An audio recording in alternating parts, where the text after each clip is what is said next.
It's my pleasure now to introduce Mr. Eric Schlanker, Managing Director of the Transportation Insight Center for Entrepreneurship.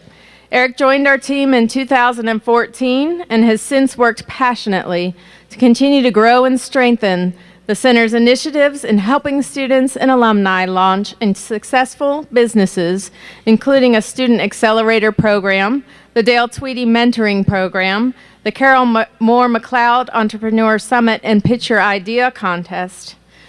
Eric brings a range of experience to his work. Prior to moving to the High Country in 2008, Eric founded and operated Synaptis, a Raleigh-based software training company supporting enterprise-wide financial and human resource planning applications.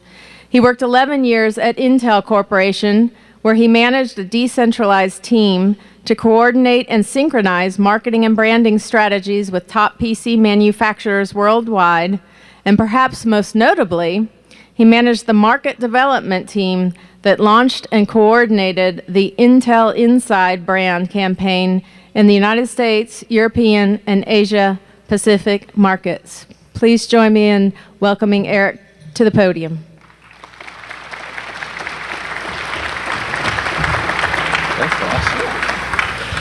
Thank you, Heather. Today is a very special day for me personally. Heather introduced me as the director of the Transportation Insight Center for Entrepreneurship, so I'm very happy to welcome Transportation Insight here, and I want to thank Paul for his support of the center on behalf of everybody who takes advantage of those resources, and for the entire Transportation Insight team that's here today. It's important to me for a second reason, and that is that I get the privilege of introducing our luncheon speaker. 3 years ago, our luncheon speaker was the advisory board chair for the Center for Entrepreneurship, and he served on the selection committee that interviewed me for this job. So I'm very happy to have the honor of introducing him today. Mr. Brandon Adcock is a co-founder and president of Direct Digital LLC and a pioneer in health and wellness, owning many of the leading wellness and nutritional supplements on the market. Brandon is a Walker College of Business alumnus, having earned his degree in marketing in 2006.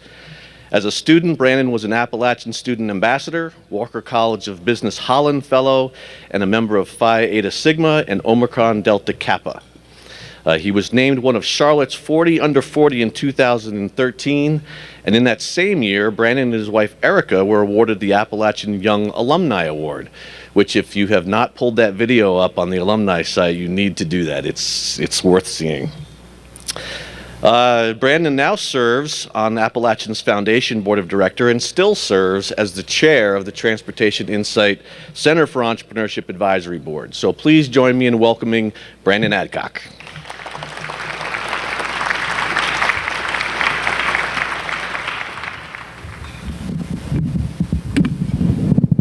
Thank you, Eric. Can everybody hear me okay?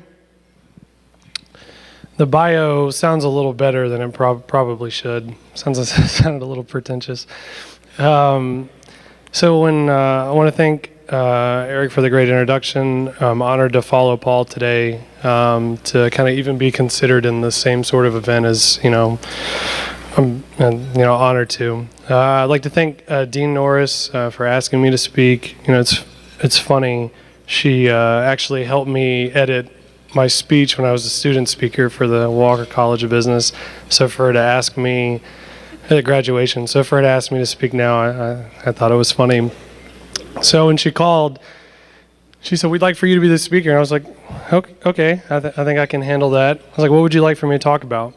"Oh, you can talk about whatever you want." Okay. So I thought about it. And I put together a presentation, and I called in one of my employees, who I trust her opinion a lot. I said, "All right, I'm going to bounce what I'm going to speak about off of you, and then let me know what you think." So about 20 minutes in, she stopped me, and she's like, "You really going to give a speech about Maslow's hierarchy of needs?" And I was like, "Well, yeah, why not? Why not? That's interesting to me." And she says, I'm not sure. And, earlier, Paul correctly talked about kind of 3 buckets of people. And if you kind of expand that or extrapolate it, it's very similar to Maslow's hierarchy of needs, so we were kind of on the same track there. His condensed version is probably the better approach than me looking at that. Then this morning, Paul said to me, "Hey, I was going to wear that suit today. I'm glad I didn't." I said, "Yeah, it's the only one I own, so I'm glad you didn't wear it too." And listening to his presentation, and he did a very good job, and I'm thinking to myself, oh, I agree with all these points. He's absolutely right. Yeah, I definitely agree with that. That helped me a lot in my career. And I was like, wait a minute, I'm going to talk about a lot of that. Wait, that's my presentation. So what's funny is that there is an unintentional theme about intrinsic or some things that are intangibles and aren't actually skill sets, the things that we have control over that are going to influence our lives. And originally, I think Dean Norris was thinking it might be an analytics and supply chain theme unofficially, but now I think you'll notice some commonalities between what we're talking about. So anyway, I wanted to this is a little bit different talk for me. Normally I talk about technical things a lot, marketing, data, things like that, but given the audience, and I wanted to do something a little more general. And about 11 or so years ago, I sat in on a presentation by an alumnus during one of the Entrepreneurship Summits, and I've said this before and I try to say it a lot when I do give speeches. It definitely changed the course of how I thought about my life. Never heard of internet marketing. I didn't really know what you could do, but I did understand it was a new industry, and it kind of set me along on a path. So when I try to talk, I try to reach one or two people that can help them find their own path. So for the one of two of you in here that may find this interesting, thank you. For everybody else, I'm sorry. So after I had to scrap my whole topic, because Maslow's hierarchy of needs clearly was not going to go well for lunch. The other week at the football game, I'm not sure if she's here or not, one of my friends said to me, don't worry about it. One of your better skill sets is being concise, which clearly I'm already verbose, and you can make difficult topics seem easy. So this title here is a little laughable title, right? But I think after we talk for a minute, you'll understand that I truly believe this. And if you listen to a lot of the things that Paul said, they resonate with this. It's not about always having a technical skill set that makes you great or a great leader or successful. It's kind of all the other things that go along with it. So one of the things that's super important to understand about success is, and as it was discussed earlier, if you think about success in absolutes, it can be a letdown. Right? And a lot of times people think about success that way. They see something and say, I want that, or I want to be there, and that's not it. And if you kind of realize that it isn't an absolute, but it's a continuum. There's all these points infinitely across the spectrum of success. I'm a student, I want to have a job. That's a successful first step. But if you understand that that's not the end of it, that you need to be on a path to something else. And success won't always be the same way. And so I think you'll see a lot of this can be applicable to family life, could be applicable to athletics, work, personal development. And hopefully in the end, I actually am going to tie it back to Maslow's hierarchy of needs. So I really like this picture a lot. And it's pretty simple, but it's very accurate.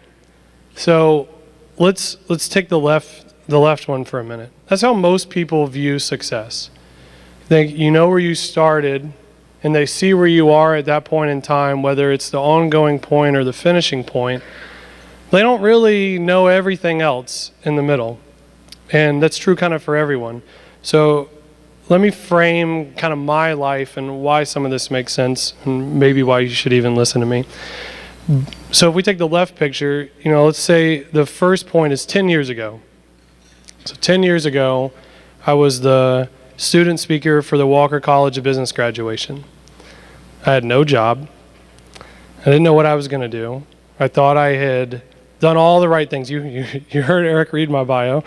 I was a student ambassador. I was president of the ambassadors, a great organization.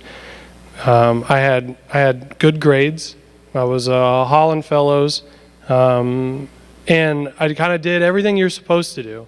Then everyone's graduating, they all have their jobs. Well, I don't have a job. So having a hard time getting interviews. I didn't really know where I wanted to be. And then I did get my first job. Got a great opportunity to move to DC and work for a consulting firm. And so that was kind of the start of my path. Now, 10 years later, here I am. I'm not living in DC. I don't work for a consulting firm. I own my own business. We've had some measures of success. So as Eric said, my company, we manufacture and sell vitamins and supplements. We sell directly to people and also in retailers. And I'm proud to say that we've sold millions of bottles of product. We have one of the top 4 best-selling products in Walgreens, and we have 2 of the top 10 products at GNC, and we're available in 15 countries. We service close to 1 million people, 1 million customers annually, and we've spent, north of $150 million advertising our products. So that's totally different from where I started. And for me, the journey to get there is what's been rewarding. And so I kind of thought about, if I could boil this all down, how did I get from there to here, and how could someone else replicate that? And I think that's important for us to kind of understand, because I believe that everyone is in control of their own destiny. There are external factors at play, and I won't argue any of that, but I do believe that we all have control over where we're going, and it's us being an active participant in our lives that let us get there. And once you can start breaking down constraints, you can kind of get there. So I broke it down into 5 things, and you'll see some of this aligns with the leadership characteristics we talked about earlier, but work ethic, passion, integrity, feedback, and risk. And I thought about all the reasons why my company has been successful or unsuccessful, and that I've seen some measures of success, and this is what I really came up with. And I think it's important that we think about, I don't have to have a technical skill set or have some specific type of education, but you can choose to be a participant in all of these things. So, well, all right. So this seems a little cheesy at first, but it's true. I meet with a lot of people who are interested in starting their own businesses. I feel it is my duty as an entrepreneur that if somebody else wants to do it too, that I should be able to help them. And I tell everyone, I'll meet with you the first time, and we'll talk, and I'll give you any advice that I have, and we'll do it. But we won't meet again until you do something, because I can't meet with everybody, and I only want to meet with people that are serious about it. And so one of the very first things is that I tell people is that you have to try. This is the biggest barrier to being successful, period.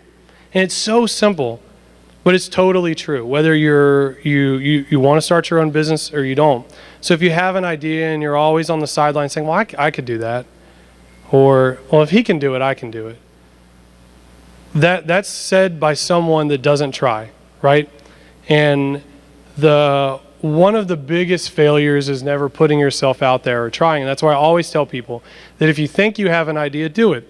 You should try it, because that's one of the biggest barriers. Now, you'll face tough challenges, and I've faced hard challenges in my career, but the biggest hurdle was raising my hand and telling myself, like, I'm going to do this. I'm actually going to give it everything I have. And it was funny when we were in the staging area in the back room, in the basketball locker room, they have these quotes along the wall, and they're all very similar to these types of things. It's less about actual skill set and talent, but more about how you utilize it and the effort you put in there. So I'm a big proponent of working hard. I will not be outworked, but I don't work long hours. And there's a huge difference. I have tried to create a work environment where no one sits in the office to be there. They're there to do what they need to do in whatever time it takes them to get it done. And that's what's important, is what you're accomplishing, and you're working hard. Working hard doesn't mean all you do is work, but it means that when you do work, you give it everything you have. And if your day is easy, you're doing it wrong. And that's something I've told, my employees, my friends. That's something I'll hold myself to. If something is easy, then that means I'm not doing it right, and I have to work hard. So, care about the details. And as you can see, probably you're saying, he's copying all of Paul's points. So I'm not a perfectionist, but I'm probably as close to being a perfectionist as you can be without one, because I do understand that you can't be, and it's the details, all the small things that are going to add up to be really big things. And you have to, if you don't care about the small things, you don't care about the big things. And I try to, make sure, it's for us in the dietary supplement business, someone's ingesting our product. That's a big leap of faith, right? Similar to eating in a restaurant. You're putting something in your body, and you need to know that what you're ingesting is the right thing. And there's a whole lot of small details that go into making a capsule. And so that's super important. You have to be persistent, and that's part about working. That's one of the major things about your work ethic, is that if you aren't persistent, no one's just going to open a door for you and say, come on in, we're going to give you the keys to everything you've ever wanted, and you're not going to have to continually try to do it. I've been told no. I've been told I'm going to fail. I've been told what I do is not interesting. I've been told every version of no that you can hear. Clearly, I didn't let it stop me. And I think that's a super important thing to understand, because if you aren't persistent and you don't continue driven and to drive yourself, it's very easy to fall back into something that is not difficult. And a positive outlook. So I used to think of myself as a somewhat negative person, and I made a conscious effort to change that. And it's easy to be negative. Sometimes it's harder to be positive. And you have to, and this will get into the next point I'm going to talk about in a minute, but you have to believe in what you're doing. You have to believe in what you're doing is right. And you have to know that you can succeed regardless of the obstacles that are in front of you. And part of all these things are building a mindset that you have to have on how to be able to be happy and do the things that you want to do and accomplish the things that are in front of you. So, there's a whole presentation that just flew right by. We don't need it. So the second one was passion. Paul also talked about this. And it's super important because you have to be your own advocate. You have to be the biggest voice of your own trajectory. There we go. See, I got the first bullet point. I don't even need to see the slide. So I watched a movie recently, and this picture here is from the movie Joy. Has anyone seen the movie Joy? A couple of people. Everyone else, you should definitely watch it. Sometimes I have a really hard time qualifying and expressing what it's like as an entrepreneur, that you have this burning passion to drive forward, but you can't always express it. So Jennifer Lawrence in this movie plays a real person, Joy Mangano, who invented the ringing mop. She sold it on QVC. She was super successful. She's gone on to invent all sorts of other products, including like the non-slip velvet coat hanger. Things that you wouldn't always think about are super interesting, but when you watch this movie, you realize what it's like to have people not believe in you, and you have to be the driving force in where you're going to go. And I'm not going to give away the whole movie because it is worth watching, but you realize that like things are difficult and you will face obstacles, but you have to have a passion for what you want to do, your job, your family, whatever you're working on to accomplish that goal. So you have to take yourself seriously, because people aren't going to take you seriously if you don't take yourself seriously. And that's part of that passion. It's not just, being wild or crazy or just loving something. It's about having a true understanding of what you're trying to do, and when you believe in yourself or the other people, because you need to have, I have, passion for my employees and what we do, and I have to take them seriously just like I take myself seriously. We talked about this earlier about the work ethic is being determined. It's like one of the biggest keys to success. Proud of your work. I take extreme pride in what we do.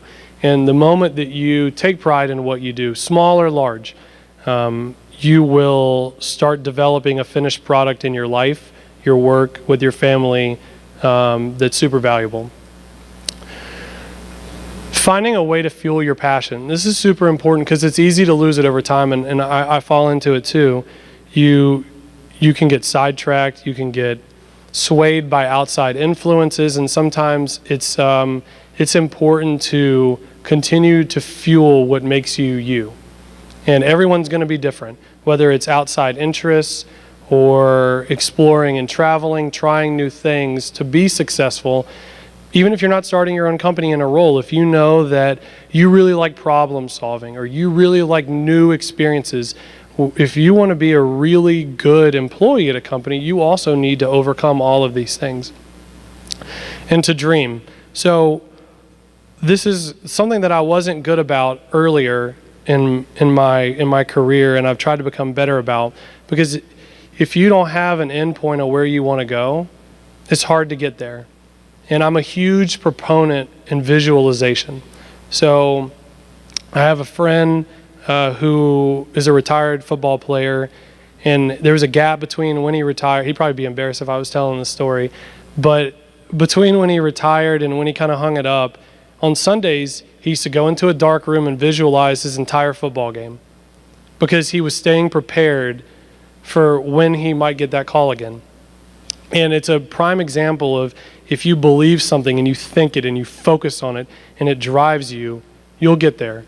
And this is kind of how you have to think about your dreams. If you have this dream and then you let it slip and you don't focus on it, it's going to get away from you, definitively. Integrity. So this is something that I have found that is like, we have control over this. And it's one of the things Paul also talked about, is what happens in a dark room or a corner when not everyone is watching, the decisions you make, how that influences that. And if you make the right decisions there, you're going to make the right decisions when you're under pressure. But if you don't make the right decisions then when push comes to shove and everyone's watching, you're probably not going to make the right decision there. Or the other bad ones you made when no one was looking created the problem that you're having to face in front of everybody else. So it's important that realizing that as much as you rely on other people, because I couldn't do what I do without two great business partners and a whole host of talented employees, that they rely on you too. So they rely on you to be honest and do the right thing and do what you're supposed to. And one of the things, and my vendors know this, and any of the retailers we work with, if I say something, I'm going to do it. And I don't say things that I can't do. And so it's important that as we progress through our careers in life, or with our family, our spouses, our friends, that like you're there for them, and when you work on things, that you're a person of your word. And that's extremely important, because at the end of the day, money's going to come and go.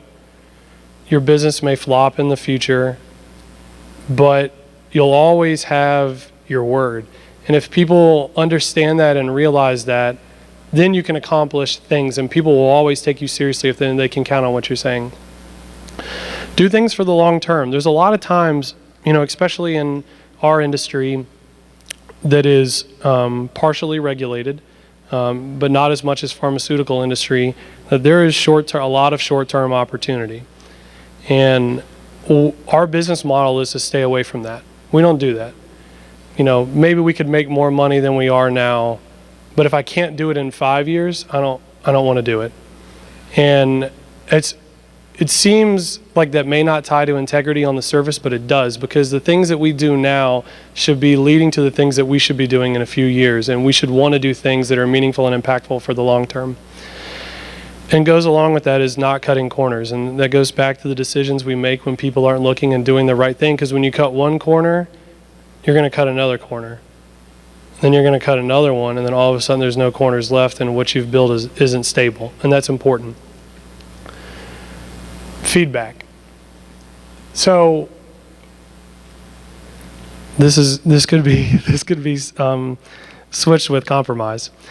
So feedback is super important because it is important to understand that there is, we learn about this in school some, a feedback loop. Everything is iterative, and I say this a lot at work because it's kind of in the core of what we do. We're never finished. We just have what we have now. And then tomorrow we're going to have what we have then, and we're going to make it better, and then we're going to have what we have then. And once you kind of understand that everything is a work in progress, your life, what you're working on, it makes everything better. So one of the things that makes our company really unique is that yes, we sell vitamins, but we're this massive data company that underlies all those vitamins. So every time someone sees one of the ads that we've spent $150 million on, we're collecting all these data points about a person. You know, where they were when they clicked on the ad, any information they've given us, their computer, their browser history. Then if they purchase, we can roll all this data up and we can create a consumer profile of, you know, what are their spending habits, what are their likes or dislikes. So we know our average customer is an empty nester. They over-index on veterans affairs. They highly support military charities. Their household income is a specific dollar amount. You know, this is how many kids they have. We can aggregate all this data, and we use it to help make different decisions. So we've redesigned our website like 1,700 times. But it's specific changes based on what we saw to continually make the product better. So when I say iterative, yes, everything really is iterative because the next day you're going to learn something that you didn't know the day before and you need to improve upon it.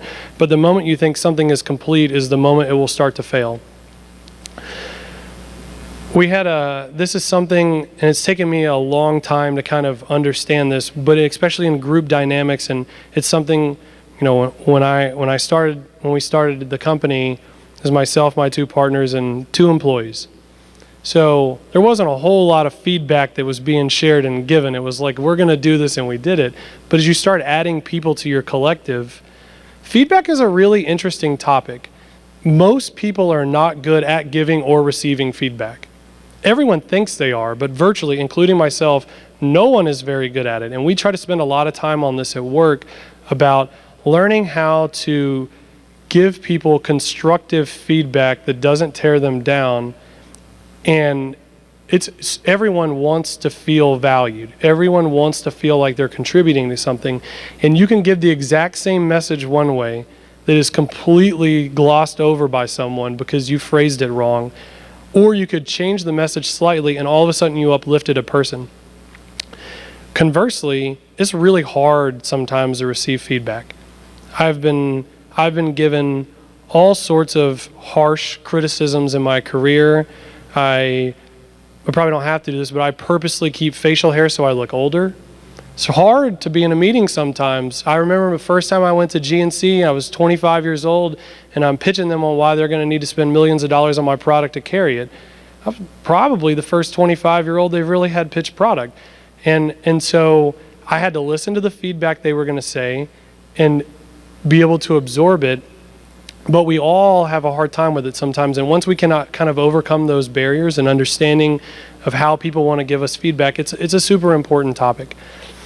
Be willing to evolve and change, and this goes back to things being iterative. Personally, your company, professionally, if you're not changing, eventually you will become irrelevant. Now, it doesn't mean you have to change who you are, but you have to continue to improve and change. And you can't do everything on your own. So one of the biggest learnings I've had as an entrepreneur is that we were on this massive growth trajectory, and it was hard for us to kind of, like, we were surprised at how fast we were growing, and then all of a sudden we weren't staffed right. It's because I controlled everything. I was the fire hose that fed everyone, and that's how we worked, and that's not scalable, and was talked about earlier. And you know, it's something I didn't totally understand early in my career, and I've come to really appreciate it now, is that the best things come from a group effort. And I may have good ideas at times, and I have bad ideas quite often. But when we discuss these ideas in a group and people can take ownership and pride, and it's a collective idea, it performs way better for our company. And a lot of people, and if, I don't think there's anyone in here that I had a class with, but if so, some of my professors are in the audience, when we had group projects, I did the project. I might have 4 or 5 group members, but I did the project. So I'd have people that would be in my group because they knew I would do the project.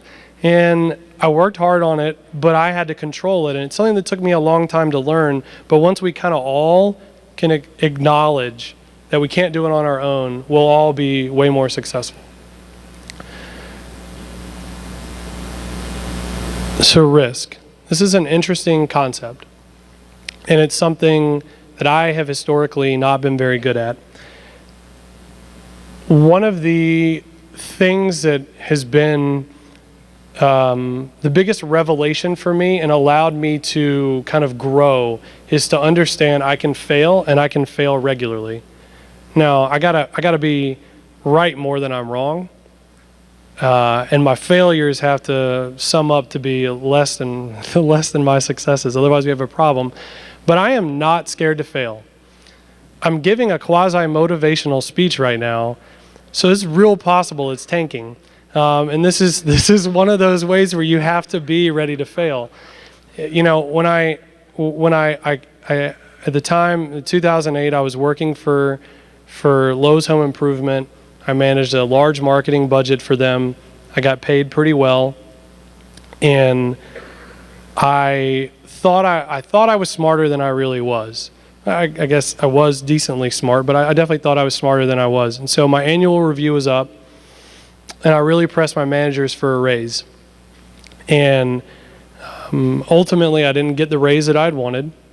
And so I said, I can do this on my own. I have these ideas. I know that I can do it.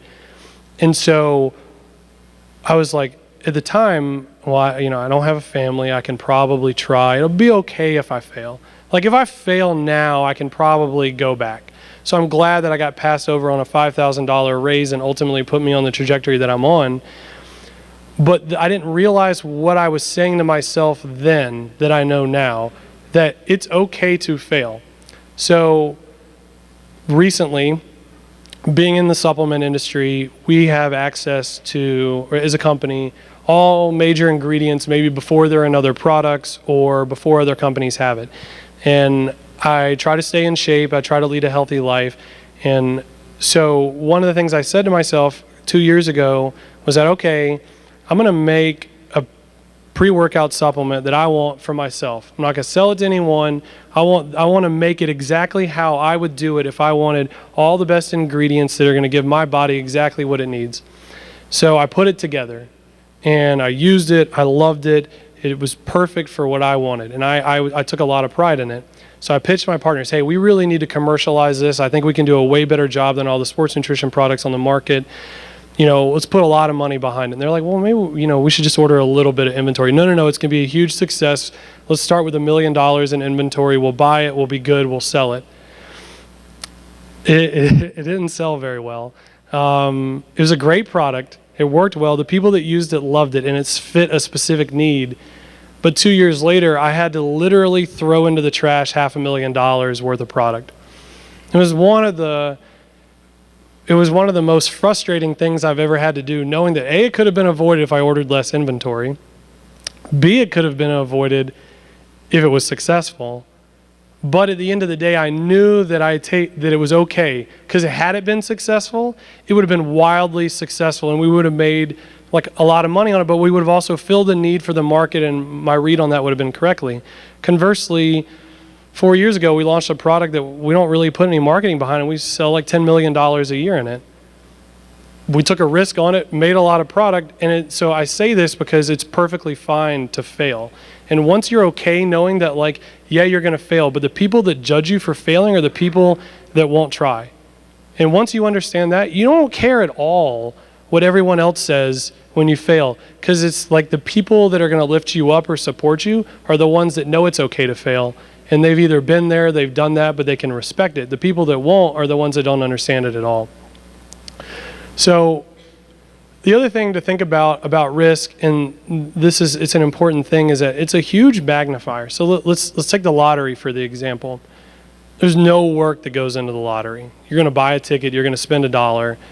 And the risk on your dollar is massive because you're almost assuredly going to lose it. But in the off chance that you win, you're going to win huge. So I use that as an example when I explain to my employees on when and how to take risks about using your work ethic to influence the likelihood of the outcome of your risk. So if you think of risk as a magnifier to your work ethic and all the other things we've talked about, then it becomes way more calculated and way more probable that risk will be worthwhile and you can influence it, instead of making wild bets or decisions that can't be influenced by your outcome. So if you view risk as like a multiplier on what you're inputting, you have way more control over it.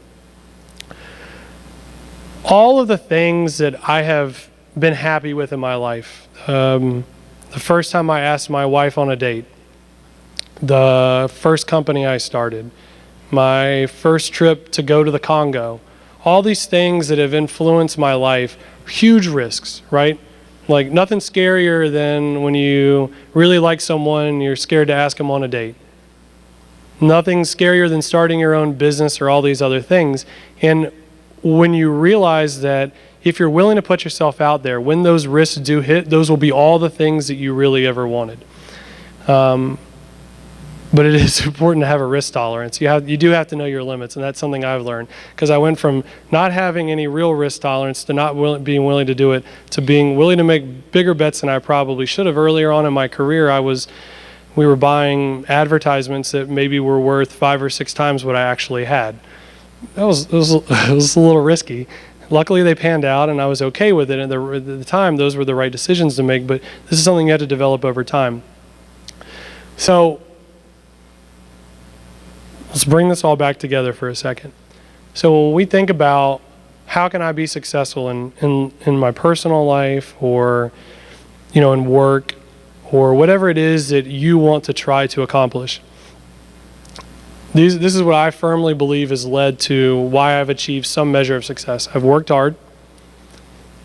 I actually care about what I do.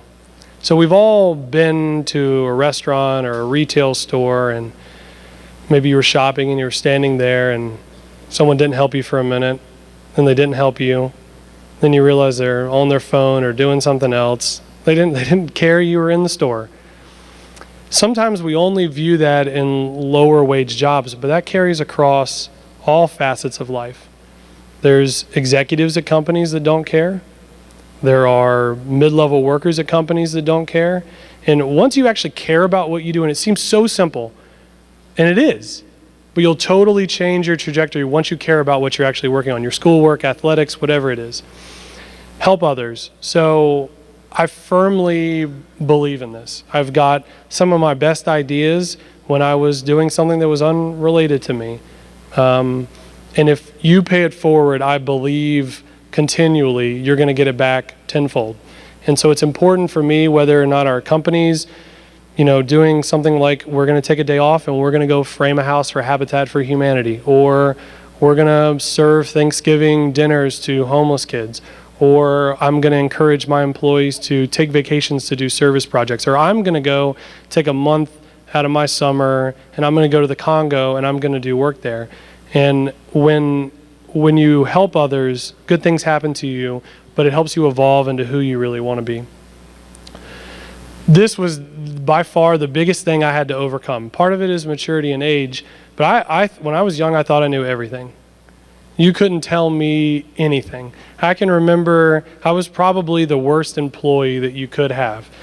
I can distinctly remember a specific meeting that we had at Lowe's, and I had very good managers, and Lowe's has done a great job. But at the time, I'm 23. I'm the subject matter expert on a topic none of them know about. They don't need to know about it. That's why they hired me. But I let myself buy into my own understanding that, I know everything. So we'd be in meetings and I would talk out of turn. I'd answer questions that weren't intended for me. And once I realized I don't know everything, and I'm going to listen to other people and I'm going to learn the things that I don't know, it helped me feel way more confident in my skill set, but also move forward. You have to really be smart enough to know what you don't know. And there's a difference between realizing you don't know everything and being smart enough to know what you don't know. So if I accept that I don't know everything, but I don't know which of the things that I don't know about, then I have a real problem. And it's extremely important to be self-aware enough to be able to know the things that you do not know. So you can tap people who do know those things, and they can work with you on it, or so you can learn about them. And this is hugely important. Trying new things. This gets back to involving. Constantly put myself in uncomfortable situations, go new places, do things that take me out of my comfort zone. But if you don't do new things, you're not going to be where you want to be. Develop an internal compass. So this is something that it takes time, but I firmly believe that everybody should. You should have an internal bearing that lets you know if you're going where you need to be going. Am I doing the right thing? Is this who I am? Is this where I want to be? Because if you don't have that, you're going to be easily swayed and moved and go other places. So it's important to have a strong sense of self, whoever that self is. You're a leader, you're a follower, you're a visionary, you're a technical person, whatever that sense of self is, it's important to understand who am I and where am I going. And it sounds like, oh, this big kind of metaphysical question. Like, I'm not trying to overly complicate it, but it's something everyone really should develop over time. So this next one goes back to passion. So if you're not fueling that inner fire every day when you wake up, you should want to do whatever you're doing. There is not a day that goes by that I dread going to the office. Now, I may dread something that I'm going to have to do, but I don't dread going to work. I don't dread being around my employees. I don't dread being around my friends. I don't dread being around my family. And it's important to fuel and stoke that fire that makes you drive to want to do it, because when you don't, it starts to fizzle and then it goes out. And the last one, and this is something that, I try to do on a regular basis, but I don't always, but it's good to be uncomfortable. It's good to be in somebody else's shoes. It's good to do something you haven't done before. It's good to have people stare at you like they are right now, and you have no idea what they're thinking. You don't know. You have no idea, and I don't know, and I don't really care, to be honest. But the point is that if you put yourself in a situation that makes you uncomfortable, you will learn from it. You will learn something you didn't know, and you may find out you're good at something you didn't know, or that you can help someone a different way. You'd have a new idea or something else like that. So I'm going to bring it all back together. So this is like I said, a quasi-motivational speech. My friend didn't. She said I was good at saying things, complicated tasks, in layman's terms. She never said I was eloquent, so I apologize for that.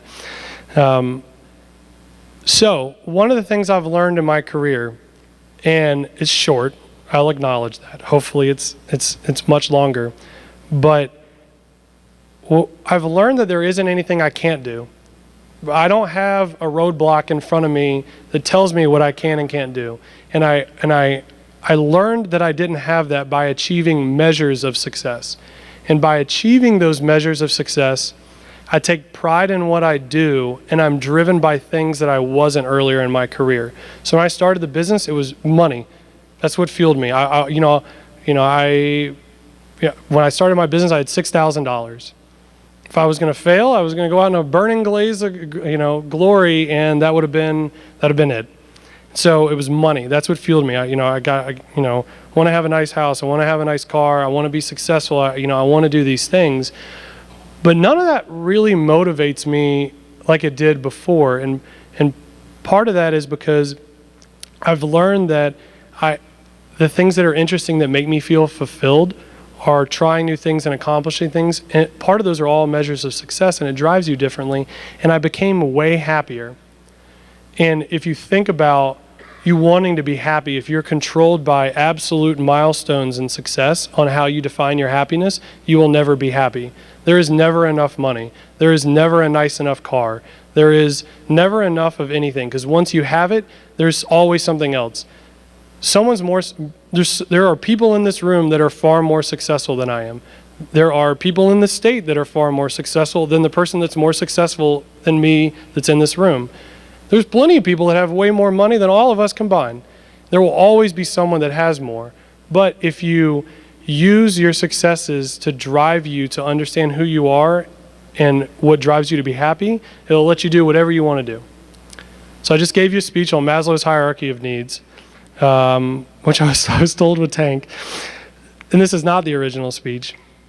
But I think it's important that when I was a student and I listened to people speak, I didn't really believe I could do anything. People tell you you can do anything. You can be whatever you want to be. Everyone's told you that if you want to be president or an astronaut, you can do it if you want to. Maybe. But you really can do whatever you want to do once you allow yourself to drop constraints and focus on the things that'll actually drive you to be successful. And in my opinion, these 5 things we've talked about. And there are things that anyone can do. At any point in time, you have to develop these habits, but at any point in time, you can raise your hand and say, I'm going to do this. This is what I'm going to do moving forward. I will work hard. I will care about what I do. I will help others. I will be passionate about it. And I'm going to try new things. You don't have to have a skill set for that. You don't have to be able to speak a foreign language to do that. You don't have to be able to have a 50-inch vertical to do that. You don't have to throw in 100-mile-an-hour fastball. You don't know to program software. Anyone can do it at any point in time. And this is something that when presented with an open opportunity to talk about whatever I wanted, it's a message I try to convey to my employees.